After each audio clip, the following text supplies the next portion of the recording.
آج ہم نماز میں خشوع و خضوع کے بارے میں پڑھیں گے۔ نماز میں خشوع و خضوع کی بڑی اہمیت ہے۔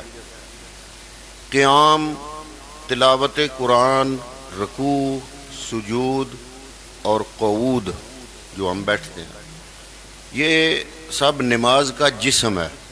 قیام کرنا جسم ہے، رکوع جسم ہے، اس کے علاوہ تلاوت قرآن کی جاتی ہے، یہ نماز کا جسم ہے۔ سجدہ، قعدہ، یہ نماز کا جسم ہے۔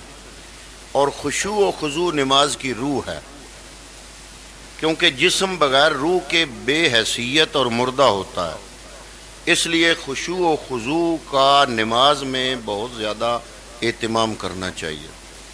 خشوع و خضوع کا عام فہم، معنی اور مفہوم یہ ہے کہ نماز کے دوران دل کو خیالات اور وساوس سے پاک رکھیں اور اللہ تعالیٰ کے عظمت و جلال نقش اپنے دل میں بٹھائیں۔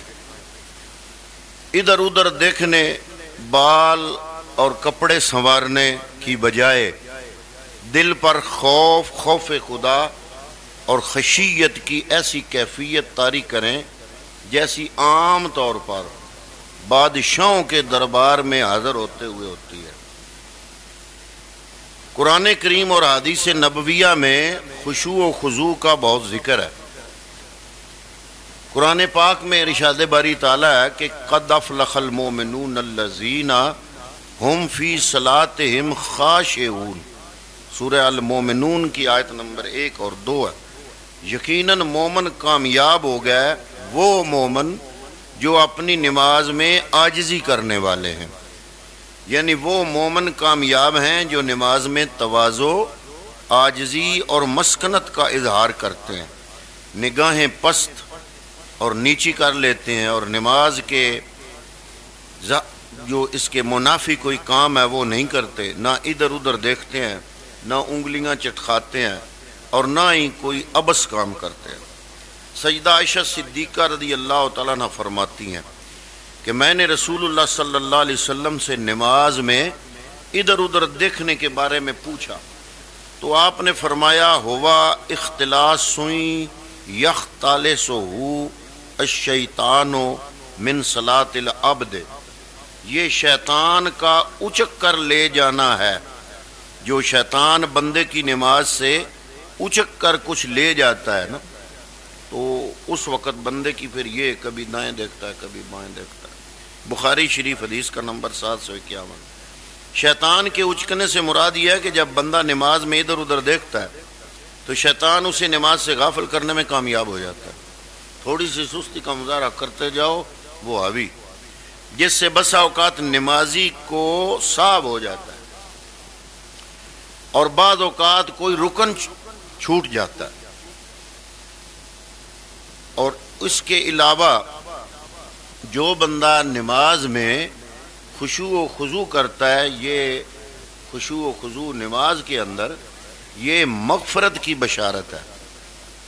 نبی کریم صلی اللہ علیہ وسلم نے فرمایا اللہ تعالیٰ نے 5 نمازیں فرض کی ہیں، پس جس نے اچھی طرح وضو کیا، ان کو خشوع خضوع کے ساتھ پڑھا، ان کا رکوع اور سجود پورا کیا، کان لہو علی اللہ عہدا ان یغفر لہو، اس نمازی کے لیے اللہ تعالیٰ کا وعدہ ہے کہ وہ اسے بخش دے گا۔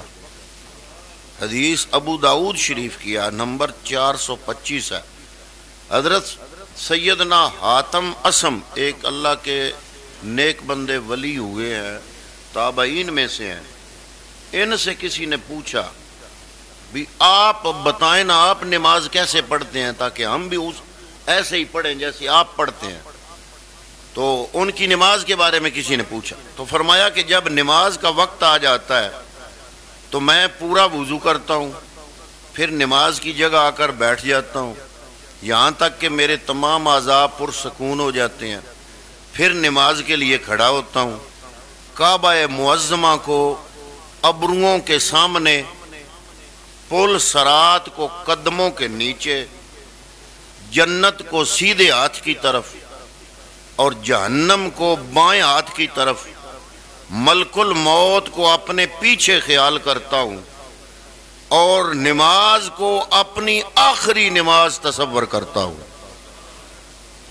پھر امید اور خوف کی ملی جلی کیفیت کے ساتھ، امید قبول ہونے کی امید اور خوف اللہ کا خوف، امید اور خوف کی ملی جلی کیفیت کے ساتھ حقیقتاً تکبیر تحریمہ کہتا ہوں، قرآن کریم ٹھہر ٹھہر کر پڑھتا ہوں، رکوع تواضع کا مطلب ہوتا ہے عاجزی، یعنی عاجزی کے ساتھ، اور سجدہ خشوع کے ساتھ کرتا ہوں، بایاں پاؤں بچھا کر اس پر بیٹھتا ہوں، دایاں پاؤں کھڑا کرتا ہوں، خوب اخلاص سے کام لینے کے باوجود یہی خوف رکھتا ہوں کہ نہ جانے میری نماز قبول ہوگی یا نہیں.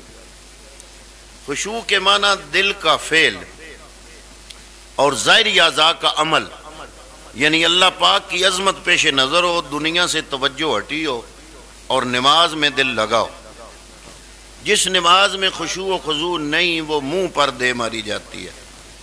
خشوع و خضوع کے بغیر پڑھی جانے والی نماز نمازی کے منہ پر مار دی جاتی ہے. حضرت انس رضی اللہ تعالیٰ عنہ حضور کے صحابی ہیں، یہ روایت کرتے ہیں کہ رسول اللہ صلی اللہ علیہ وسلم نے ارشاد فرمایا، جو شخص نماز کو اپنے وقت سے ٹالتا رہا اور پھر پڑھی، نہ اس نے اچھی طرح وضو کیا، دل کو بھی حاضر نہ رکھا، رکوع و سجود کو بھی تسلی اور اطمینان سے نہ کیا، تو جب وہ نماز سے رخصت ہوتا ہے تو وہ نور و برکت سے نماز خالی ہوتی ہے.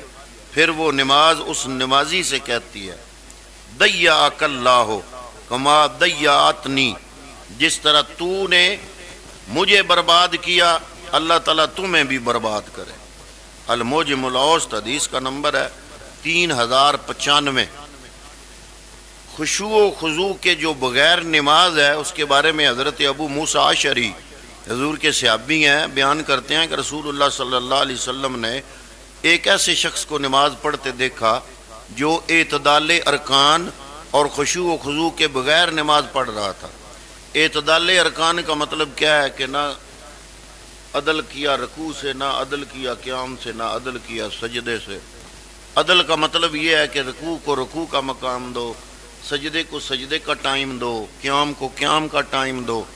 تو جو اعتدال ارکان اور خشوع و خضوع کے بغیر وہ انسان نماز پڑھ رہا تھا نا، تو آپ نے اس کو دیکھا، آپ نے ارشاد فرمایا، لو ماتا ھذا علی حالہ ماتا علی غیر ملت محمد، اگر یہ آدمی اس حالت میں مر گیا تو اس کی موت حضرت محمد کی ملت پر نہیں ہوگی. پڑھ تو نماز رہا ہے لیکن وہ نماز کا مذاق اڑا رہا ہے نا. پھر آپ صلی اللہ علیہ وسلم نے ارشاد فرمایا، مثل الذی لا یتم رکوعہ وینکر فی سجودہ مثل الجائع یأکل التمرۃ والتمرتان لا یغنیان عنہ شیئا. جو آدمی رکوع صحیح طریقے سے نہ کرے اور سجدے میں بھی ٹھونگے ہی مارے، اس کی مثال اس بھوکے شخص کی سی ہے جو ایک یا دو کھجوریں کھاتا ہے اور یہ کھجوریں اسے کچھ فائدہ نہیں دیتی. انسان کو بھوک لگی ہو، ایک کھجور کھا بھی لوے یا دو کھا لوے تو جس طرح اس کا کچھ نہیں بنتا، تو اس لیے حضور نے فرمایا، یہ مثال دی. الموجم الکبیر حدیث کا نمبر ہے 3840. تو پتہ چلا قیام کرنا، رکوع کرنا، سجدہ کرنا، قاعدہ بیٹھنا، یہ نماز کا جسم ہے اور نماز کی روح ہے خشوع و خضوع. تو دعا ہے کہ اللہ تعالی ہمیں خشوع و خضوع کے ساتھ نماز کی توفیق عطا فرمائے. وما علیہ الا البلاغ المبین.